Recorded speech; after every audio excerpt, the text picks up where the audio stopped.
What would you Ladies and do if the gentlemen, world this saw is you your as captain nothing more speaking. than a We will be smiling making an attendant emergency passing out landing. Please coffee remain and calm and snacks on follow an the airplane? instructions of the flight Imagine crew. being quietly dismissed by colleagues who never imagined that behind a pressed uniform lived a history of missions, sacrifices, and unshakable discipline. That was the reality for Sofia Ramirez, a woman whose life had already traveled roads few could imagine. At 34 years of age, Sophia adjusted her crisp navy blue uniform one last time before stepping through the employee entrance at Atlanta Hartsfield Airport. She carried herself with the calm stride of someone who knew who she was, though most mistook that composure for nothing more than professional poise. Beneath the surface, however, lay experiences that would one day silence every doubter. The October air smelled of jet fuel and strong coffee, a scent that had followed her for the 3 years she had worked for Skyline Airways. Her assignment for the day was Flight 528, a routine morning run from Atlanta to Seattle, a flight filled with vacationers, business travelers, and the occasional serviceman returning home. Sophia had flown the route dozens of times and could have called it predictable. Yet on this morning something felt different, an unease she could not name. She stepped into the galley at 6:45, 15 minutes before briefing. Her movements were efficient, checking equipment, counting meal trays, reviewing passenger lists. The senior attendant, Emma Lawson, lifted her head from a pile of papers and gave Sophia the familiar glance of irritation. "You know you don't need to arrive this early," she said with her voice dripping condescension. "This is not international service." Sophia kept her tone even. "I prefer to be prepared." She continued her checks without another word. She had learned that defending her discipline only invited mockery. Better to let her performance speak. The third member of their crew, Michael Evans, strolled in with coffee in hand. His relaxed air suggested he saw the job as nothing more than a temporary stop. He laughed. "Sophia, you make us look like we're preparing for a combat mission. We are serving sodas, not storming beaches." Sophia smiled faintly, but said nothing. His joke came close to truth, and silence was easier than explaining the reality. She had once prepared for missions where every detail meant survival, where overlooking a minor checklist could turn victory into disaster. Captain Robert Nelson arrived carrying weather reports and passenger lists. He greeted the crew. "Today we are carrying 294 passengers, including a group of doctors attending a medical conference. Weather is clear, though turbulence is possible over the Rockies." Emma asked whether there were VIPs on board. Robert shook his head. "Nothing unusual, just standard service." Sophia listened intently. To her, a passenger list was not just names. It was potential dynamics to be aware of. Knowing the makeup of the cabin meant anticipating trouble before it came. She absorbed every detail while her colleagues saw only routine. Boarding soon began. Sophia stood at the entrance with the calm smile passengers expected. Yet behind that smile her eyes scanned movements, stances, and subtle behaviors. A businessman brushed past her with arrogance, as though she was invisible. An elderly woman thanked her warmly for help with a bag. A young mother struggled with an infant. Sophia offered assistance with a steady hand. Her gestures carried ease born not from customer service training, but from years of calming children in situations far harsher than crowded airplanes. As passengers filled the plane, she noted several who carried themselves with the bearing of former military. Civilian clothes could not hide the posture of training. Recognition of such details had become instinct. What Sophia did not know was that the flight ahead would unravel everything her colleagues thought they knew about her. Within hours, Emma and Michael would be forced to face the truth. The woman they mocked for excessive thoroughness carried skills forged in places where mistakes cost lives, and they were about to see those skills in action in the skies 37,000 feet above the earth. The cabin doors closed with a mechanical thud. Sophia secured her harness, and Flight 528 taxied toward the runway. From the outside, it looked like any other day in aviation. From the inside, it was the beginning of a revelation that would forever alter the lives of everyone aboard. The engines roared softly as Flight 528 climbed toward its cruising altitude. The seat belt light faded, and a wave of relaxed chatter rolled through the cabin. For most passengers, it was another ordinary journey across the country. For Sophia, it was another stage where her colleagues watched her with eyes full of doubt. She moved through the economy cabin with practiced efficiency, balancing trays of beverages with calm precision. A man in the first row, Mr. Blackwood, crooked his finger impatiently. His tone carried the weight of entitlement. "Miss, I requested coffee. Not this weak brew you're handing out." Sophia kept her smile warm. "I will bring you a fresh cup from the premium pot." Her answer was gentle but steady. She had long learned that grace could cool tempers faster than defiance. Still, she noticed that the man's eyes lingered on her, as though asserting dominance mattered more to him than the drink itself. Back in the galley, Emma leaned toward Michael, her voice just loud enough to be heard by nearby passengers. "She is always trying too hard. It makes her look desperate." Michael chuckled. "She acts like we were in some kind of military exercise instead of passing out peanuts." He grinned, waiting for her to bark orders. Their whispers stung, though Sophia did not react. She reminded herself that ignorance was not malice. They did not know what it meant to hold lives in your hands. To them, her caution was a show. To her, it was survival carved into muscle memory. Passengers continued with small dramas of their own. Mrs. Clark, the elderly grandmother, smiled with gratitude as Sophia poured her water. "Thank you, dear," she said. "Your dedication is refreshing." Sophia inclined her head. "Your comfort matters to me." The words were simple but genuine. She cherished such moments, for they reminded her why she had chosen to serve in this quieter way after years in the storm. In row 12, a young mother struggled with her infant.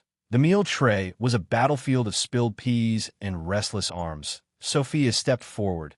"May I hold him while you eat?" Relief spread over the mother's tired face. "Thank you. That would help so much." The baby settled into Sophia's arms, as if sensing the calm rhythm of her heartbeat. She rocked him gently, her movements fluid. No one around her knew that she had once carried children through war zones, shielding them from sights and sounds too heavy for young eyes. To Emma and Michael, it looked like a performance. To Sophia, it was instinct. At seat 23C, a man watched with quiet focus. His name was Agent John Torres, an air marshal traveling undercover. His trained gaze picked up details that others overlooked. The way Sophia scanned each row without seeming to, the way she positioned herself to respond swiftly, the steady confidence in her movements. These were signs of training far deeper than flight attendant school. He made a note to himself. Something about her did not quite match her badge. In a lull between service rounds, Emma approached Sophia with feigned friendliness. "I want to offer advice," she said with a smile that did not reach her eyes. "You're overcomplicating simple tasks. Passengers do not need military-level intensity. They just want friendliness and speed." Michael joined in. "You do not need to treat every snack request like it is a rescue mission. We are not saving lives here." Sophia absorbed their words in silence. She remembered her counselor, Dr. Lisa Wright, who had told her during transition to civilian life that the hardest part would not be learning new skills. It would be holding on to her standards when others insisted they were too much. She thought of those words now. She wanted to respond, but chose diplomacy. "I will try to balance thoroughness with efficiency." The rest of the shift dragged under the weight of subtle criticism. Emma's coaching sessions, whispered just loud enough for passengers to hear. Michael's jest that drew chuckles but left bruises in the air. Yet Sophia moved forward, one calm step after another. She carried Jacob, a boy of 7 traveling alone. Under her care, she explained the plane to him with patience, answered his questions, and kept his fear at bay. The child looked up with wide eyes. "You know more than the others, my dad says some people are good at their jobs, and some only pretend." His words were innocent yet sharp. Sophia smiled faintly, while Emma's disapproving eyes glared from across the aisle. Later in the galley, Michael leaned closer. "Look, we need to talk. This job is about team dynamics, not proving how much you know. You make us look lazy. Stop doing extra checks. Stop treating everything like a mission. Just relax." For a moment, Sophia felt the sting more deeply than she expected. They were not asking her to change methods. They were asking her to stop being herself. She nodded politely, though inside she knew she would never abandon the standards that had saved lives, and she also knew that soon, very soon, reality would test those standards. For now, the passengers laughed, children played, and attendants chatted. The illusion of safety held, but high above the Rockies the air was shifting. The engines carried a different tone, faint but clear to Sophia's trained ear. Trouble was coming, and only she was ready. 3 hours into the journey, the air outside began to whisper its warning. To the untrained ear, it was nothing, a slight vibration, a hum that seemed no different from the steady song of engines. But Sophia felt it immediately, a subtle shift in harmony that told her something was wrong. She straightened in her jump seat and scanned the cabin, calm but alert. The captain's voice came through the speaker. "Ladies and gentlemen, we are expecting some turbulence over the Rockies. Please return to your seats and fasten your belts." His tone was measured, meant to calm. Yet Sophia had seen commanders use that same tone when the situation was more serious than they wanted their teams to know. She rose quickly, moving through the aisles, checking belts, securing trays, ensuring every loose item was anchored. Passengers gave polite nods or rolled their eyes, thinking her urgency unnecessary. To her colleagues, however, her movement was another reason to criticize. Emma called out sharply from the business section, "You don't have to rush around like this. It's just turbulence." Michael laughed and added, "She looks like she is preparing for war." Before Sophia could respond, the plane shuddered violently. The left wing dipped, the cabin tilted, overhead bins rattled, drinks spilled across laps. Gasps filled the air, the lights flickered, not the casual blink of routine bumps but the strained flicker of systems under stress. The aircraft dropped suddenly, a plunge that pulled stomachs upward and sent a cry through the cabin. Passengers who had ignored instructions were thrown into seats. One man tumbled into the aisle with a crash. Mr. Blackwood himself, who had been standing to complain about his meal, was hurled sideways into an empty row. Clutching his shoulder with a grimace of pain, Mrs. Clark gripped her seat with trembling hands, her lips moving in prayer as she held on to Jacob, who was pale with fear. Captain Roberts' voice returned, this time tighter. "Flight attendants, take your seats immediately. We are experiencing severe clear air turbulence." Sophia was already buckled in, her eyes steady as the aircraft lurched like a boat in storm waves. Emma and Michael scrambled awkwardly toward their stations, caught off guard by the violence. Michael stumbled twice, clutching at seat backs while fear showed plainly in his face. The cabin groaned, trays slammed, loose magazines flew, children cried. A scream echoed from the back, but was swallowed by the roar of engines straining against violent winds. Sophia steadied her breathing. Her mind moved like a map, evaluating conditions, judging that the structure was sound though electrical surges worried her. She had been through worse in hostile zones where chaos was expected, and now she fell back into that rhythm. Scanning, assessing, waiting for the break in the storm.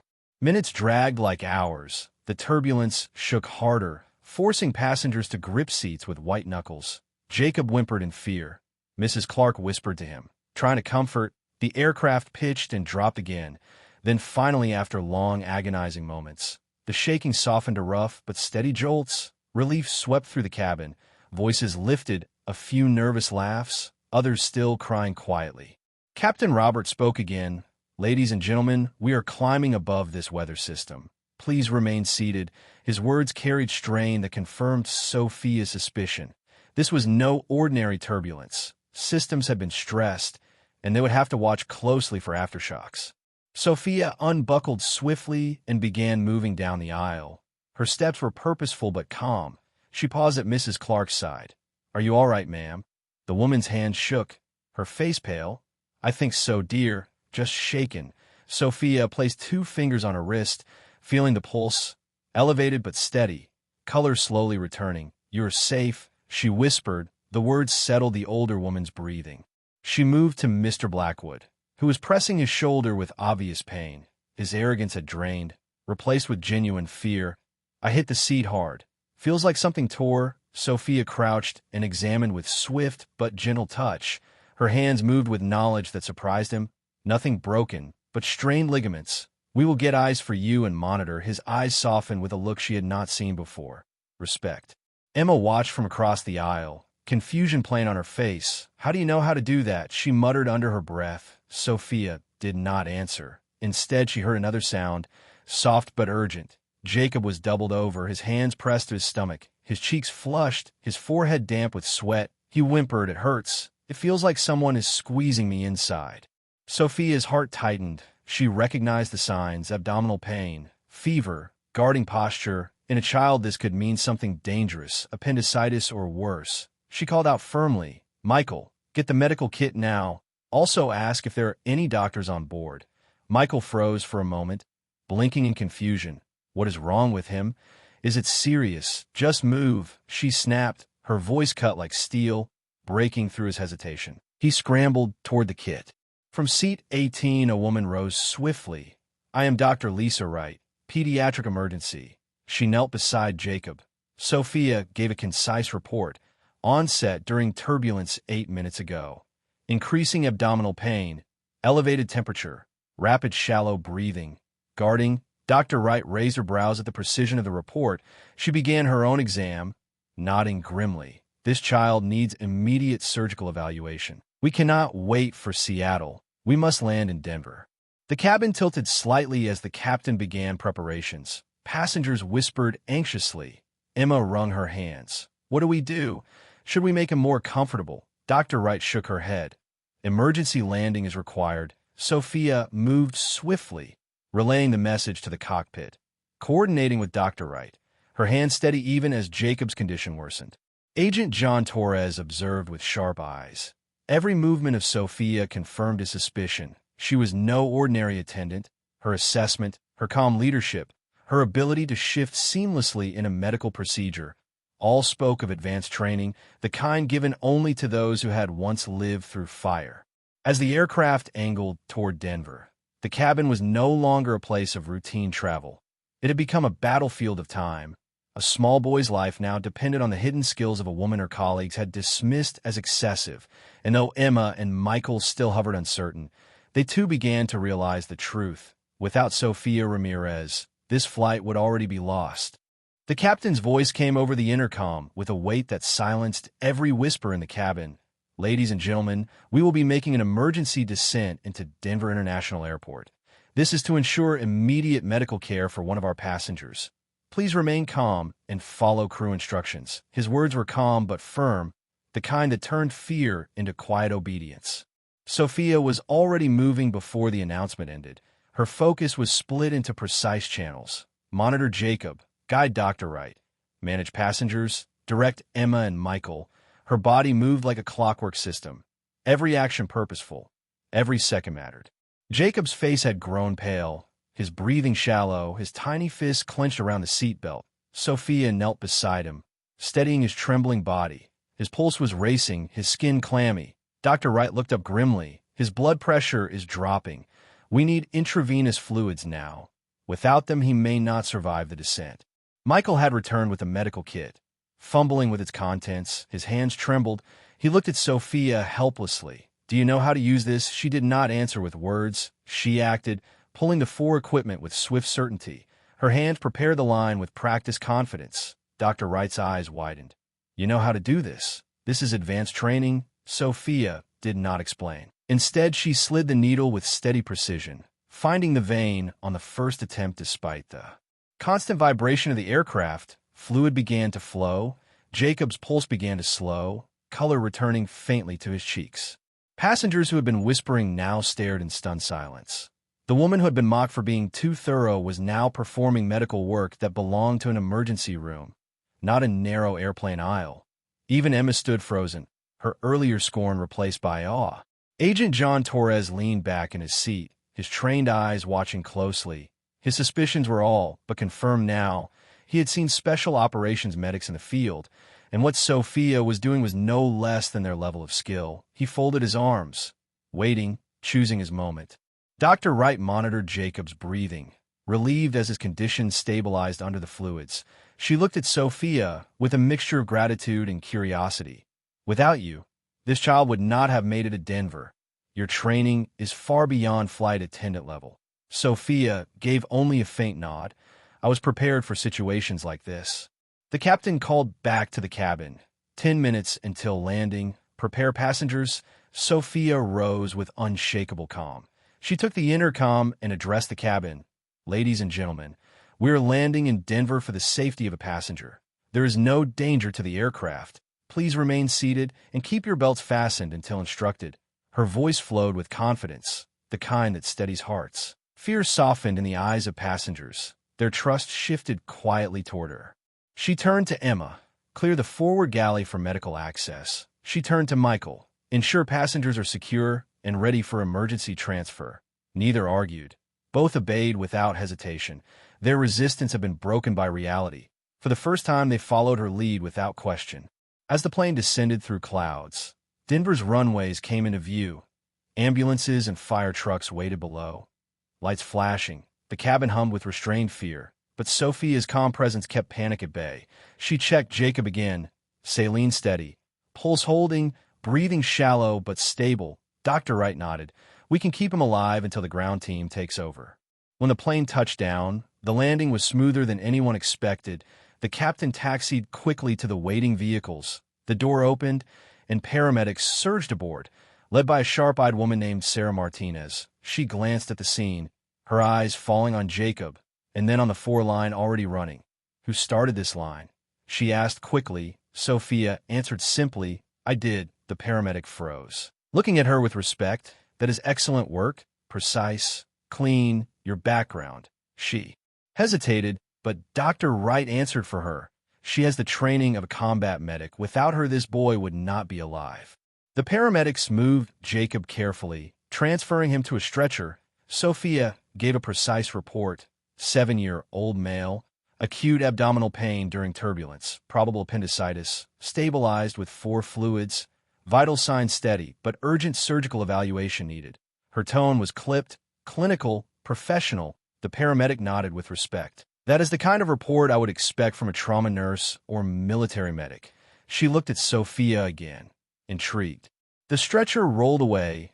Jacob's frightened eyes met Sophia's. She smiled softly. You're safe now. He reached his hand weakly toward her. She touched it gently, then released him into the care of the waiting team. The cabin exhaled, relief mixed with awe. Passengers whispered, staring at the woman who had kept calm when the storm broke. Emma stepped forward, her voice hushed. Sophia, I judged you wrong. I thought you were showing off, but you just saved a life. Michael nodded. Ashamed, I said you made us look bad, but I see now we were the ones unprepared. Captain Robert came from the cockpit, his eyes steady on her. Your actions changed everything. You turned a potential tragedy into a controlled emergency. Your training. Where did it come from? Sophia hesitated, her eyes lowering. I served in the Navy for 8 years before this. That training does not leave you. Agent Torres stepped forward at that moment. His badge shone quietly, unseen by most passengers. I am Air Marshal Torres, he said softly. I would like to speak with you privately when this is done. The respect in his voice was clear. The passengers deplaned slowly, their glances lingering on her, admiration replacing earlier dismissal. Emma and Michael avoided her eyes. Too humbled by the morning, Sophia completed her reports quietly, focused not on recognition, but on finishing her duty. Yet the story was not finished, for the emergency on board had only opened the first veil. Outside on the jet bridge, figures were waiting, not paramedics, not passengers, but men in uniform whose presence carried weight beyond words. They had come not just to meet Jacob's stretcher, but to honor someone who had tried to remain hidden. The cabin was almost empty now. Passengers had filed out slowly, some glancing back at Sophia with faces full of quiet gratitude. Mrs. Clark had touched her hand gently before leaving, whispering a thank you that carried more weight than any award. Even Mr. Blackwood, his shoulder bound and his pride subdued, had offered a stiff nod of respect. The boy Jacob was already en route to surgery in Denver, carrying the arms of trained medics who had marveled at the calm professionalism Sophia had shown at 37,000 feet. Emma and Michael remained by the galley, subdued and silent. Their earlier criticisms seemed like the words of children compared to what they had witnessed. Their arrogance had crumbled, leaving only the awkward weight of apology. They watched her now not with scorn, but with something close to awe. The air itself seemed to have shifted. Sophia was no longer the colleague they had dismissed. She was something else, someone they could not quite define. Captain Robert finished his incident logs near the cockpit, then approached her. His voice carried respect. Sophia, your actions saved this flight. Where did you learn such advanced response skills? Her answer was simple. I spent 8 years in the Navy, training that became part of me. She left it at that, offering no further detail. Yet before silence could return, the aircraft door opened again, and 3 figures stepped inside. Their uniforms gleamed, their posture unmistakable. They were Navy men, not travelers but warriors. Commander Derek Stone entered first, his face marked by years of command. Beside him walked Master Chief Paul Garrett, broad-shouldered and solemn, and Lieutenant Sean Mitchell, younger, but with the sharp bearing of an officer. The cabin grew still. The few passengers still gathering belongings froze. Emma and Michael straightened instinctively. Unsure why, Captain Robert stepped forward politely. "Gentlemen, can I help you?" But the eyes of the three men were fixed elsewhere. They scanned the cabin not for luggage, not for crew, but for one figure, the woman standing quietly by the galley, pen in hand, finishing her report. Commander Stone's gaze settled on her. His voice carried authority that filled the space. Sophia Ramirez. She turned slowly, surprise flickering across her face. She knew that voice, that presence. He had once been her instructor in advanced field medicine. Her posture shifted instinctively. She stood straight, her hands at her sides. For the first time since leaving the Navy, her civilian uniform seemed out of place. "Yes, sir," she answered softly. What happened next silenced the cabin completely. The three officers stepped forward, their boots striking the floor with precision. Without a word, they stopped before her. Their arms rose in unison, crisp and sharp, delivering a salute reserved for moments of highest honor. The salute was held longer than regulation, long enough for the message to sink into every soul who watched. Sophia returned it with equal precision. Her body moved without thought, the muscle memory of discipline ingrained from years of service. For a moment, the cabin was no longer a plane. It was a place of ceremony, of recognition, of respect carved by sacrifice. Emma's mouth parted, words failing her. Michael's eyes widened. Unable to process the transformation of the colleague he had mocked that morning into a figure saluted by the most elite warriors of the nation, passengers whispered. Some raised phones to capture the moment. Others stood in silence, understanding instinctively that they were witnessing something sacred.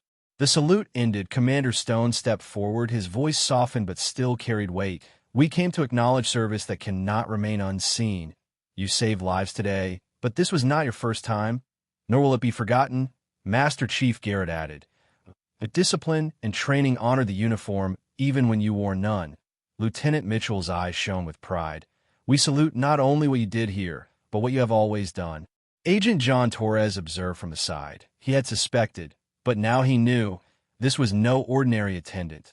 This was a woman forged in the crucible of special operations, someone who had walked where most dared not, and carried that strength quietly into civilian life. He said nothing, only nodded in recognition, knowing that her story would never be fully written in any official record. Sophia lowered her head respectfully. "Sir, I only did what was required." Her words were humble, but those present felt the weight of truth. Her life had been defined by doing what was required when others could not. Captain Robert cleared his throat, his voice carrying the emotion of the moment. "Gentlemen, it is an honor to have you on board." Commander Stone nodded. "The honor is ours." He turned back to Sophia. "Your service continues in ways others may not understand. Never doubt its value." As the officers departed, the cabin seemed transformed. The ordinary world of air travel had touched something eternal.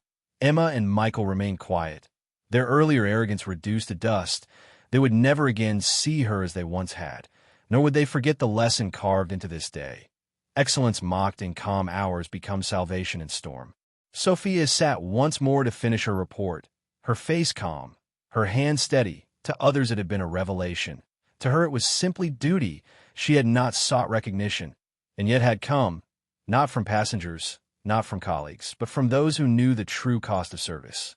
The story of Flight 528 would spread in whispers, told in homes and newsrooms, remembered by those who had been aboard.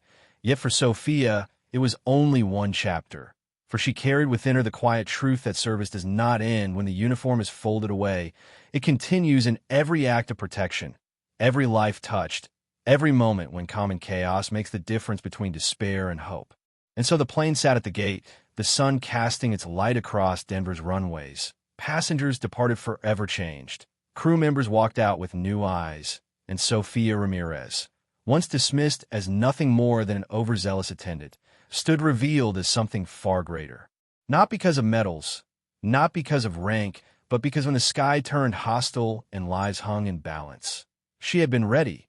She had been who she always was, a guardian above the clouds, unseen yet unforgettable.